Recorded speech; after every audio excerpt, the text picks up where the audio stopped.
My dad works in B2B marketing. He came by my school for career day and said he was a big ROAS man. Then he told everyone how much he loved calculating his return on ad spend. My friends still laugh at me to this day.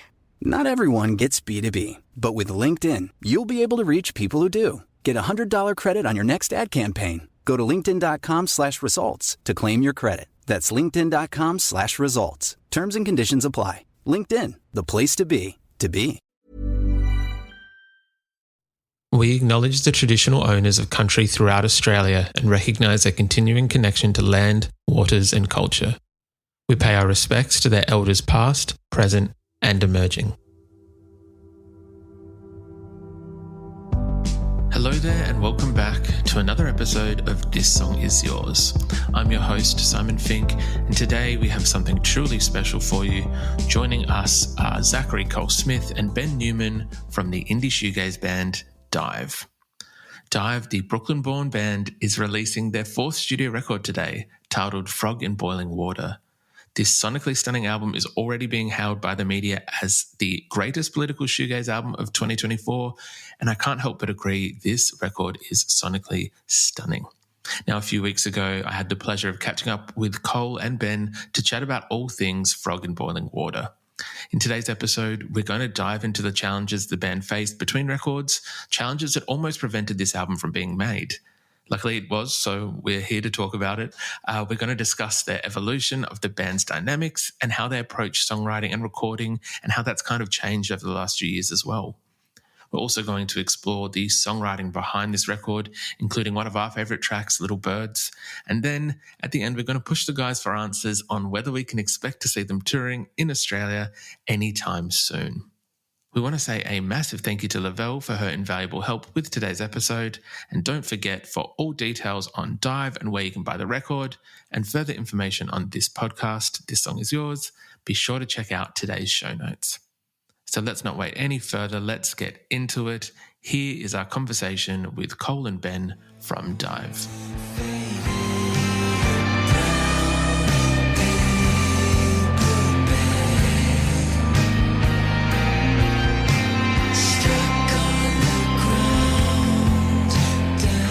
Please welcome to This Song Is Yours, Cole and Ben from Diiv. Gentlemen, hello, how are we? Hello. Hello. Hi. Doing well. Thank you. Thank you very much for coming onto the podcast today. It is very much appreciated. It's an extremely exciting time for yourselves at the moment. There is a brand new Diiv record that is out now, Frog in Boiling Water. Firstly, congratulations on this stunning record. Thank you. Yeah, thanks so much. Of course. I know that there's obviously the world has been through a lot in the last number of years, and especially since we received the last Diiv record. How are you guys feeling with it finally coming out now? I know that it maybe wasn't the easiest road to kind of get here today. I mean, as you said, it's really exciting. I think especially because it has been so long, it feels really good to have it out in the world and to kind of be able to let go in some sense. We don't have to worry about controlling it anymore. It belongs to the world now. 100%. Is there any element of nerves that kind of still sits within the band? I know that this is the fourth record, so it's not like it's your kind of first or second time round, but is there, any sense of worry or nerves or anything that it does kind of come up when you're releasing new music? I mean, I think, you're always worried the record will just absolutely tank or whatever. But, the cool thing about like trickling music out during, that part's kind of like already done, the like scary part. We put some music out there and it doesn't feel like an absolute flop or anything like that. So I think at this point, we're just kind of like giddy for people to hear something that we put a lot of work into, Yeah, it seems like it's already gotten a pretty good reception so far, so it feels good. 100%. I can only speak for people here in Australia, but even from the reaction that I've seen from Australian fans, it does seem like there's a lot of excitement and a lot of interest around this brand new record. As I mentioned, I know that in some press that has been released and in other bits and pieces that there was a point where it almost seemed like this album wasn't going to be made, and whether that's recording separately, whether it was kind of internal, I don't want to say issues within the band. Like any normal human being, you guys obviously have feelings and things that kind of can, I guess, build up over time. Was there ever a point where you thought that that the album wasn't kind of going to be finished or wasn't going to get made in the way that you wanted it to be made? I mean, I don't know. I feel like we're about to say opposite things. Maybe. Let's see. I feel like there never really was an option to just like not do it, you know, not finish it. It was going to get seen through no matter what. It was just more like, is it going to take us another year of work, or like how is it going to happen? But I think every record we've made, there has maybe early on been a question of like, how do you make another record? But I don't know. I don't think just like abandoning the band was really like a real option. Yeah, at a certain point, you have the kind of sunk cost mentality where we put so much into it that stopping wasn't really a choice. It's all rooted in fallacy. But there was a time early on during the pandemic that it kind of felt like maybe the music industry wasn't going to exist anymore, or that we wouldn't be able to play live ever again. So the album went through a few different phases, and there were certain times where it did kind of feel like unsure. But once we had started recording, it was like, yeah, we can't stop now. 100%. Look, well, I'm very glad that you guys did continue and that we do have this record out at the moment. It is a stunning record, as I said, and there seems to be, it might seem not like a compliment, but I do mean it as such. Anxiety was something that I kind of got from this record, but in a good way, in terms of it seems to be this record, and the theme throughout it, the through line is like acknowledging maybe the not collapse so much of modern society, but maybe the dissolution or the different perspectives of the downfall of what's currently going on. Was that discussed? And I could be wrong with my perspective, so please correct me if so, but I guess, was that discussed before making the record, that would be an overall theme, or was it just kind of as you guys went through writing these songs, that kind of seemed to be a common thing that kept popping up? It wasn't discussed before making the record, but it is something that we discuss all the time anyway, outside of an artistic context. But, you know, as some of the songs are being written and as some of the lyrics were falling into place, it did become thematic. Yeah, I think the music kind of dictated a lot of that like environment too. You know, it's so like paranoid sounding, you know, and like it's kind of like there's like a cathartic kind of thing that happens, and the music was like the first part of what we put together. So then we kind of wanted to like investigate that world a little bit more. Mm-hmm. The sonics across the record are gorgeous. I would love to be a little bit indulgent if you'll allow me to. My favorite track on this brand new record was Little Birds. I just kept returning to that song. It's kind of at the tail end of the record. I was wondering if one or both of you might be able to talk us through the inspiration of that song, or kind of where that song came about. Trying to remember. I think it originally came from a loop that we made on a Casio keyboard. Oh yeah. And then, I don't know, I think I made that loop on the keyboard, and then I think Cole started writing like chord progression around that, I think. Yeah, and then that was one, it's like a thing that happened a lot on the record where like a song would kind of wind up in the garbage heap, you know, just like a discarded idea. And Ben was like really good about like salvaging those ideas. And so that was one that Ben like just kind of like salvaged. It was like a cool chord progression and like a cool thing, but it was like all ambiance, and there wasn't really a song yet. And so Ben kind of like translated it into a song, and like it helped like arrange and organize the ideas into like a cohesive way. I think the way that one came together is pretty cool, and it's similar, I guess, to some other songs, but that one was like especially collaborative. Yeah, I like that song too. Yeah, I think a lot of them, it's I won't say necessarily easy, but it's really fun to make a cool instrumental.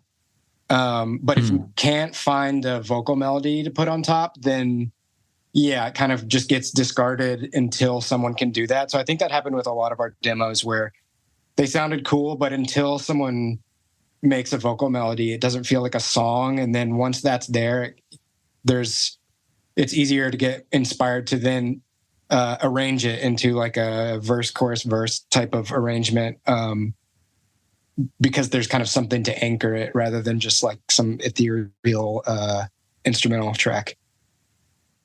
100%. Was this the first time kind of approaching making music with that kind of method? I know previously, I think the last few records have been all in the room. Was that the first time kind of doing that, kind of going over some of the, not B-sides, but some of the maybe discarded bits and pieces that you've used to kind of pull together something?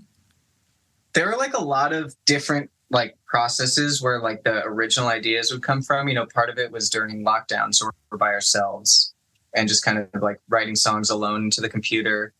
And then there entered a phase where we just kind of like got in the room together, but instead of being like, we had been like on the last record, you know, like playing drums and amps, you know, stuff, we were just all sitting in front of a computer and just kind of like feeding it. And there were some really cool ideas like generated in that. Like Soulnet was one that started that way too.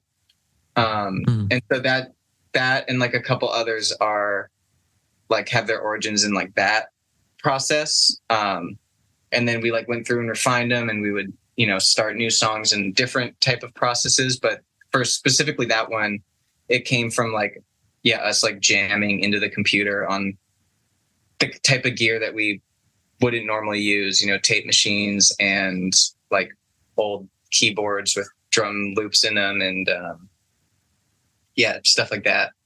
Cole, I was wondering if you'd be able to talk a little bit about it, because I know that, as mentioned, the subject matter on this record is somewhat it's dystopian. It's kind of talking about maybe the failures of the modern society and what's happening. I think that during this time, or during lockdown as well, you also became a parent for the first time, if that's correct. Yep. So firstly, congratulations on that. Thank you.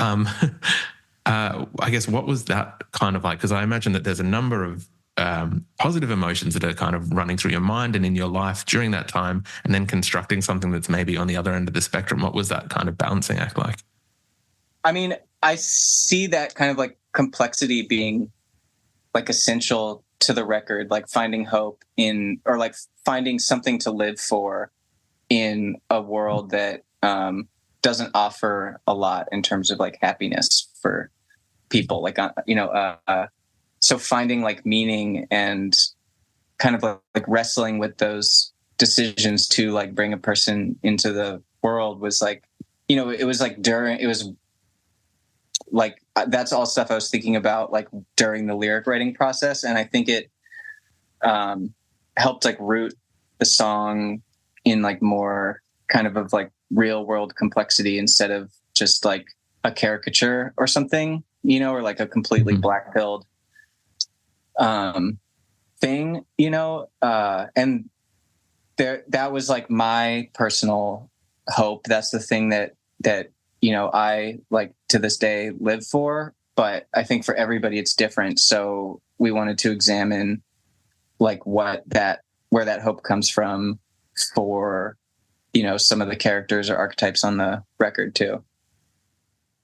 100%. I would love to know, I guess, taking this album out onto the road. So there's a brand new record. I believe that Diiv has always been a very strong live band. I think the first time I saw you guys was on the Laneway Festival here in Australia in 2016, and absolutely loved it. Is there a track from this new record that you're kind of looking forward to taking out and giving its live debut or bringing it into a live space? Well, some of them we've gotten to play live already, you know.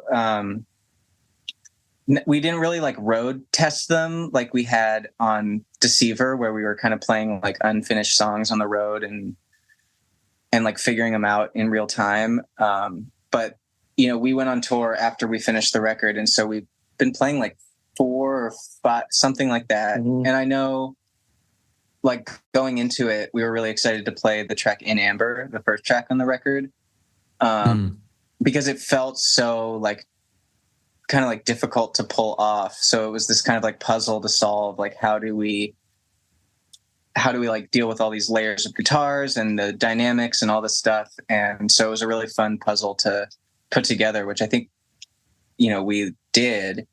And then one that we like haven't played yet, Somber the Drums, I feel like would be a fun one. Mm-hmm.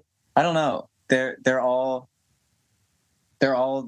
like different, and they have different, every song is like a puzzle. Writing it and then translating it to live is another puzzle. And so a lot of them, we're just like looking for how to solve it. Is there some enjoyment for yourselves? We've recently been talking to a number of bands about kind of when you are able to take music out onto the road, being able to not mess with the arrangement, but, play around with it a little bit, make it just as interesting for yourself. Because the thing is, for some fans, it's fantastic to see a live band, but for yourselves, you're playing those songs every night, every day. Is there an element of like that you guys like to kind of mess around with the arrangements and how those songs are structured when you do take them out, so you can kind of keep not keep yourself interested, because I imagine that you are anyway, but I guess have that different level of engagement with it? Yeah, there's something that happens when you play a song a bunch where you find little kind of like micro adjustments to make, where say like the drums and the bass can hit this note together, or just like little tiny kind of things that are a lot of times kind of like written into like the groove of the song that you only get from just like repetition. And it's always a little frustrating actually, because it's something that you wish you could go back and put back into the record, because it's like, oh, we made it like 3% better. But it is fun that there's a kind of newer version of it that we get to play live. Yeah, I mean, that happened a ton on Deceiver. Even though we did play the songs live before recording them, we inevitably changed them just these little tiny bits to make them just fit together a little better. 100%. It might be a bit of an obvious question at this point. As I mentioned, got to see you in 2016. I think there was a tour booked in for 2020 where we were meant to have a tour, and obviously COVID has kind of, changed that. So it has been a while since Australia has seen Diiv in a live capacity. Can we expect maybe at some point a tour in support of this record? Definitely. And that Laneway tour is one of my favorite tours we ever did. That was like so much fun. Yeah, we got to see so many cool bands, and like watching Beach House every night and stuff, and Battles and Health and all these bands that we really look up to. It was really cool. But yeah, I mean, all it takes to get us to Australia is for, somebody in Australia to invite us, offer us a show. So if you're a promoter in Australia, let us know. I'll gladly invite you right now on this call, and then look, we'll speak with some promoters outside of this, but look, would very much love to have you guys back in Australia for some shows to obviously be able to catch up on both this brand new record and the previous. Cole and Ben, we would usually ask our guests what they're currently listening to. Is there anything at the moment that's on our rotation for both of you respectively? Ben, I'll start with yourself. Oh gosh. This is like not like only super recently, but maybe in the past like year or two, I've been really into electronic music. And that was like a new thing for me. Like when I was young, I was very much in the rock world for most of my life, and electronic music was almost kind of like a joke to a lot of people. And I just now realize how foolish that was, and but it's so cool to get into a whole genre so late in life. Because it feels like I have so much to discover. So, everything from like the whole catalog of Warp Records to a bunch of, I really like this guy, Jan Jelinek. I'm not quite sure if I'm pronouncing that correctly, but he's a really interesting electronic producer. But yeah, lots of stuff like that is what I've been listening to. That's awesome, Cole. What about yourself? I mean, I've kind of found myself on a similar journey to Ben, like discovering electronic music. And I think making the record the way we did, it kind of like made that kind of music like make more sense to us, you know, because all of a sudden we had an idea of like the creation process of it. You know, like when you listen to rock music, you just imagine the people playing the instruments. You know what the instruments are, you know what to expect, you can imagine it. And so for electronic music, it didn't have, I didn't understand that. And then I think as we worked on this record, we were working with samplers and drum machines and synths and started to like be able to imagine how it worked. So, I mean, yeah, similarly for me, like, I don't know, been listening to a ton of Aphex Twin and like, luckily my family likes it, so we can listen to it in the house. My 1-year-old responds to it. You know, there's like silly noises and things that, I don't know, that he likes. So yeah, I mean, I've been listening to Cyro a bunch, but kind of the whole catalog, yeah. Demos. Absolutely incredible choices from both of you, and it sounds like a very cultivated taste for a 1-year-old, so also very impressive. Gentlemen, thank you very much for coming onto the podcast. Congratulations on Frog in Boiling Water, which is out right now, the brand new Diiv record. But yeah, Ben and Cole, thank you again. Thanks so much. Yeah, thank you.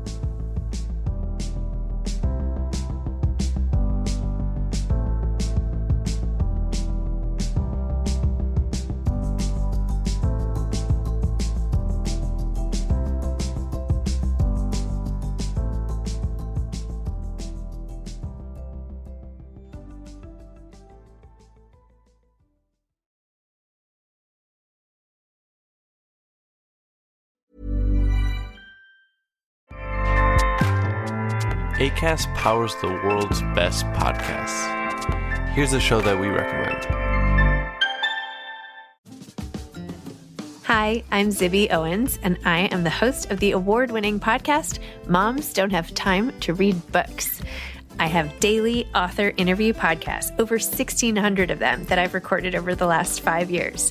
Hear from all your favorite best-selling authors, celebrities, and more, even if you're too busy to read the books. Moms Don't Have Time to Read Books. Again, that's Moms Don't Have Time to Read Books. Listen today. Acast helps creators launch, grow, and monetize their podcasts everywhere. Acast.com.